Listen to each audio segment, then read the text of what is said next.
Alright guys, welcome back to VALORANT News. Chaos in the playoffs last night in the Americas. Only 2 teams remaining with a chance of making it to the World Championship, and some teams eliminated in rather emphatic fashion. Roster blow-ups will be on the cards, especially you would think for 100 Thieves after what happened last night. Big drama around the world as well as certainly in Europe. What is cooking up over there with FNATIC and Heretics both bombing out of the tournament yesterday? Very much into your thoughts in the comments. Hit the like button if you enjoy. Subscribe if you're new as always. We've got plenty to get into. We're not going to waste any time. This is a big one. TSM, apparently, according to Kamaru here, might well just exit Valorant if they don't win Ascension. Makes sense, to be honest. I mean, we've seen this before. Teams come in, they try and win Ascension. If they don't, they get the hell out of here.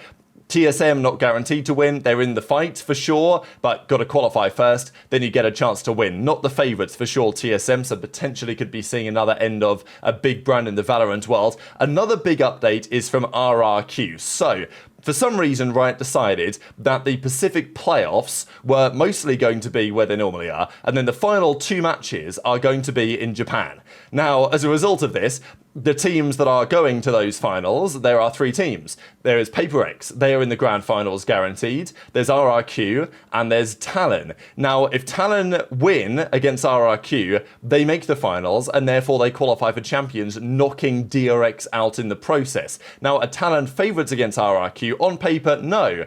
But we're not playing the on-paper teams because both PaperX and RRQ have players that are still waiting for their visas to go to the World Championship. Now, if you guys aren't familiar with this story, it may affect Talon heavily as well if they do qualify. But right now, a lot of the players are waiting for their Schengen zone visas so they can go to Paris and play at the World Championship, right, in France.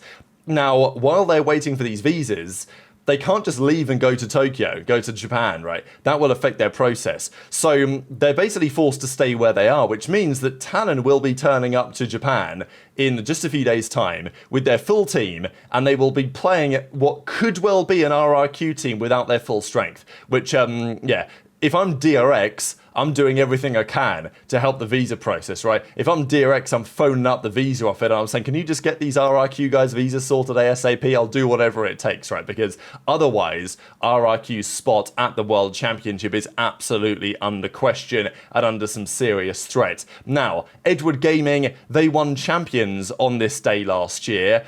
Now, a year on, they've qualified for champions, but it's not exactly looking great. They didn't win the finals, they didn't even make the finals. DRG go down to Billy Gaming in the end. DRG won the game 1, we saw it yesterday, 13-2 on the Sunset. But on the Haven, it was a bounce back from Billy 13-8. Then they won the Corrode 13-10, and the Lotus was 13-9. So BLG, fair play to them, they bounce back. They go in as the #1 seed from the Chinese region. By the way, the production quality here was pretty mega. I was impressed in general. The Chinese region might be a bit of a mess in terms of the strength in depth and everything. The fact that 2 of the Ascension teams are at the World Championship is a great story, but it's still kind of surprising. You would not expect that. Billy are going to go in as the first seed. DRG the second. Edward the third, Gili Gaming the fourth. So there you go. Those are your 4 teams in their respective orders that have qualified for the World Championship in the Chinese region. But let's talk about Europe, because it was absolute chaos yesterday. Gen.G do the number on FNATIC, and I think until this point, FNATIC's recent form wasn't great. But I was kind of thinking, well, you know, maybe it's not too bad. Maybe the World Championship, they can turn it around. I think after this result, and Gen.G played very commendably, right? And they can still make it to champions. It's actually crazy. I thought Gen.G, I was basically writing off Gen.G and Na'Vi. But all of a sudden, they're right in the mix, and we'll see it in a second. The point is that FNATIC, they have made 2 finals this year and they've lost both of them. Losing at Toronto to PaperX, losing at the Esports World Cup to Heretics. And both of those losses would have been very tough to deal with, right? And I think this is what's very interesting. You see teams like PaperX, they won Toronto, they've kind of kicked on and still done particularly well. And okay, Heretics is not like things are going great for them either right now, but you know, we talk about burnout a lot, and I think burnout is a real phenomenon. These guys have been grinding a lot of Valorant for a long time now. They've not had much time to maybe prep for some of these games, and also the other teams have had so much time to prep for them because they've watched all their VOD from Toronto, watched all their VOD from the Esports World Cup, but also the fact that FNATIC lost both of those big tournaments. You know, winning cures everything, right? And the idea of, like, teams get burned out, sure, but if they'd have won both of those tournaments, I don't think they would be in this predicament right now. I think that, you know, there are issues that emerge when you're not winning these big championships, And Kayak was the other day saying, well, I'm not really enjoying playing on the main stage, which is pretty concerning. And then they've bombed out of the tournament. So, look, they've got a couple of weeks off before Champions. The issue is it's not like they can rest. They've got to prepare for Champions, right? And now having lost this, they've maybe got to prepare even harder. So I think FNATIC, until this point, I wasn't like that concerned about them. But at this point, I have a hard time believing that they're going to be able to successfully turn this one around. But we'll see. They're out of the playoffs. They get a bit more time to rest, I guess. And as Alpha says, I played bad. Second map, died like a dog every round. It's been a tired run. Toronto final, EWC final. We didn't have enough time to rest. At least we can have a rest now. We'll prepare well for Paris. So, look, it might be okay. They might have a bit of time. But I think that the fact that they made all those finals, they had a very long and difficult and tiring run, and they lost both of them. I think that's been more detrimental than had they got over the line in at least one of them. And as opposed to says, yeah, I played terribly, but I will at least be there in Paris. That was one side of the bracket. The other side was this, Na'Vi. They're finally putting together a competent team, and I'm hoping it's not too little too late for them. They can still make it to the World Championship, because I've always been a big fan of Angel in this team. It's the way that he plays, the way that he puts things together. Absolute legend in esports from the Hellraisers days in Counter-Strike, right? And he still plays the game in this way that I find very entertaining. Like, I think Na'Vi teams with Angel are always very entertaining to watch. And they've put together this team, and on paper, this team has been pretty good, right? Xiao, Ruxic, I mean, Ruxic was really, really good on the smokes this series, Hero and Alexic, and they finally put in together some damage. And I was kind of surprised that until now we hadn't maybe seen more of this out of these players, but they turned up against Heretics, and it was not even close. 13-3 on the Icebox, demolished them, and then they went to their map pick on the Haven, and they smoked them 13-7. So again, Heretics, they're knocked out of there as well. Again, probably for Heretics, a similar story in terms of the challenge of what they've had to face recently. But Na'Vi put themselves in a decent spot. So these are the championship standings. We'll look in Europe right now. Heretics are at 14 points, but they're eliminated. And that's critical, right? So Heretics, they are still very likely to make it to the World Championship. It's very unlikely that they don't, but it is nonetheless possible that they don't, as remarkable as that sounds. Vitality are out, all these other teams are red are out. Heretics make it to the World Championship if only one of these teams makes the finals, but the final 4 teams remaining are Giant X, Na'Vi, BBL and Liquid, and at least one of those teams will make it to the finals. If both of those teams make the finals, then all of a sudden, Heretics don't even make it to Champions, which makes yesterday's series all the more interesting. So these are the only 4 teams left. BBL, Team Liquid. If Liquid win that series, then Heretics make it to the World Championship. Congratulations to them.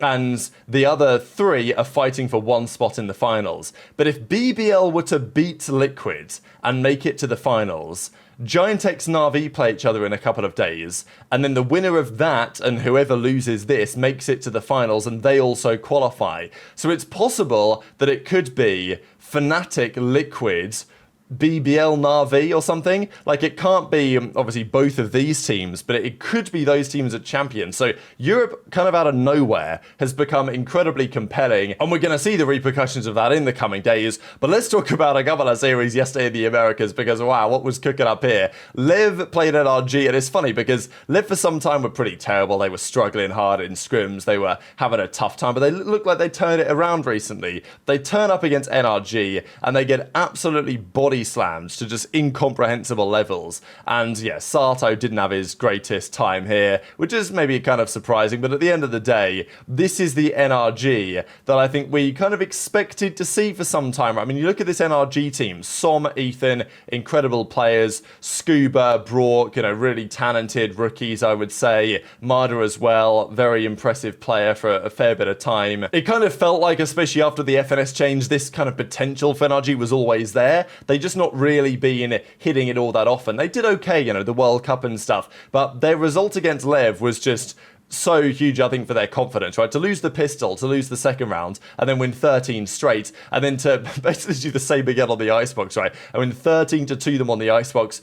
winning 10 rounds on the defensive side, yeah, Lev were mentally compromised at this point, and they knew they were going to lose. But yeah, it was a remarkable series, and we had some crazy moments such as this, as Lev even say we're getting smoked and this guy's doing TikTok swings on us. This was the TikTok swing here from Ethan. So, you know, the game was so dominant, they're up 9-2. This is only map 1 as well. It wasn't like they knew they were going to win the series at this point, but Ethan does the, I don't really know what they call this. They were calling it the thing anyway. But, you know, you hit the swing, you look at the ground, you look back up again, and you shoot the guy in the head. So NRG get the 2-0 dub. That gives them a very good chance to make it to the World Championship. We'll see how that goes in a second. The other bit of drama was this from Itapata, used to be the coach at Lev, as we know. Now, he was let go recently with some drama going on behind the scenes, and he did this tweet to basically like say, wow, you know, good job getting rid of me, guys. You guys are terrible. I can't contain my laughter, basically. Now, this is pretty funny. So Brenda Rivera, who's the mother of King on that team, says this, you know, I always respected you,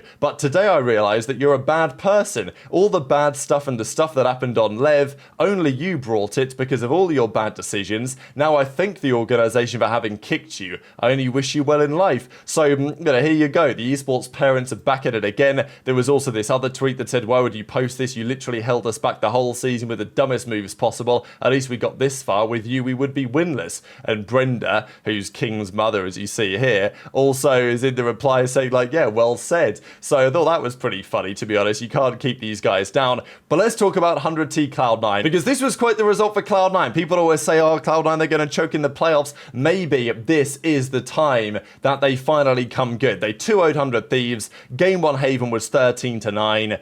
And the game 2 was just so bad, right? Like, I know that there were lots of 100 Thieves fans here. I mean, look, they went up 11-6 at one point. It was 11-6.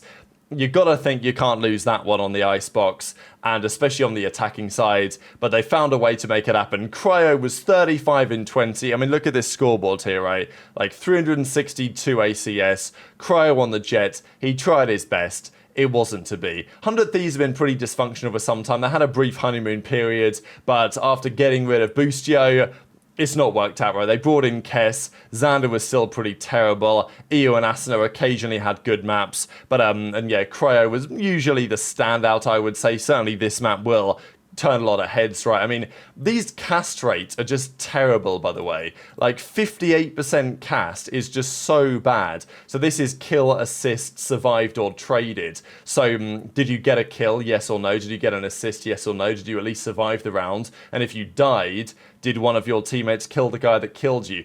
You know, this number should be in the 70s. So, especially with some of the, you know, 19 and 21 isn't bad. To do that with 58 cast is kind of confusing to me. Shows the team play was shambolic, basically, in terms of actually getting any trades on the occasions where the players were dying. And this was poor Cryo, man. I mean, look at his face. He closed out the series. He looked so sad, and I can understand it.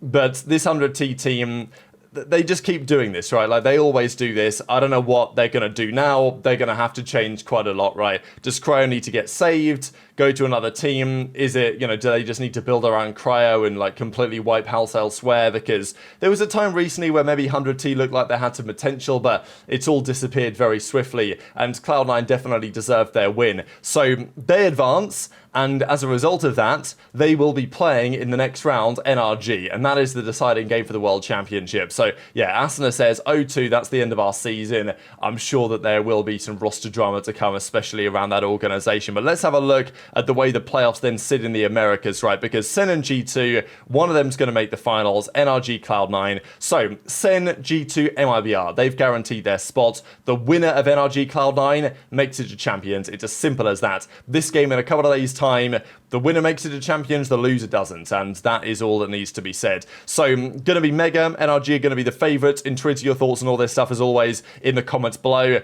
Did they make a mistake dropping Boostio? Do they need to bring him back? Hit the like button if you enjoyed. Subscribe if you're new. Take care, and I'll see you next time.